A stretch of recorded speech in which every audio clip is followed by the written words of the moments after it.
कंस ने देवकी और वासुदेव को कैद कर लिया और अपने सैनिकों को कोठरी की रक्षा करने का आदेश दिया। जब भी देवकी ने एक बच्चे को जन्म दिया, कंस ने बच्चे को मार डाला। जब देवकी 7वीं बार गर्भवती हुई तो भ्रूण को चमत्कारिक ढंग से वृंदावन में रोहिणी के गर्भ में स्थानांतरित कर दिया गया। कंस को बताया गया कि यह मृत जन्म था। कृष्ण भगवान की संपूर्ण जीवन गाथा। देवकी और वासुदेव की 8वीं संतान कृष्ण का जन्म आधी रात को हुआ था। यह विशेष दिन अब जन्माष्टमी के रूप में मनाया जाता है। भगवान कृष्ण एक क्षत्रियों यादव वंश में पैदा हुए थे।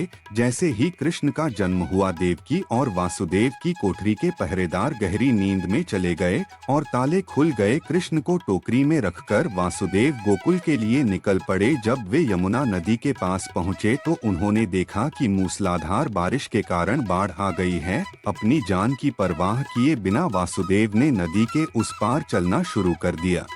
उनके हर कदम से पानी कम होता गया और भगवान विष्णु के नाग ने शिशु कृष्ण को बारिश से बचाया।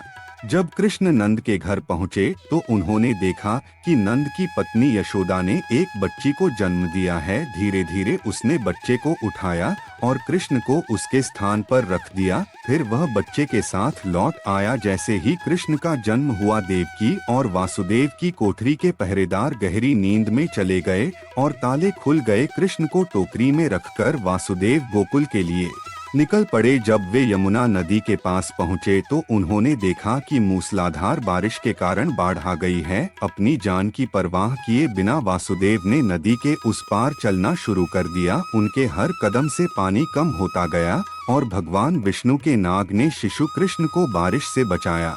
जब कृष्ण नंद के घर पहुँचे तो उन्होंने देखा कि नंद की पत्नी यशोदा ने एक बच्ची को जन्म दिया है। धीरे धीरे उसने बच्चे को उठाया और कृष्ण को उसके स्थान पर रख दिया। फिर वह बच्चे के साथ लौट आया। देवी दुर्गा ने किया कंस को सूचित। देवकी और वासुदेव को उम्मीद थी कि कंस बच्ची को छोड़ देगा, क्योंकि भविष्यवाणी में देवकी के 8वें पुत्र का उल्लेख किया गया था। लेकिन कंस ने परवाह नहीं की। उसने बच्चे को उनके हाथों से छीन लिया और उसे एक दीवार के ओर फेंक दिया। चमत्कारिक रूप से बच्चा देवी दुर्गा में बदल गया और कंस को सूचित किया कि देवकी का 8वां पुत्र जीवित है और वह जल्द ही उसका वध करने के लिए आएगा।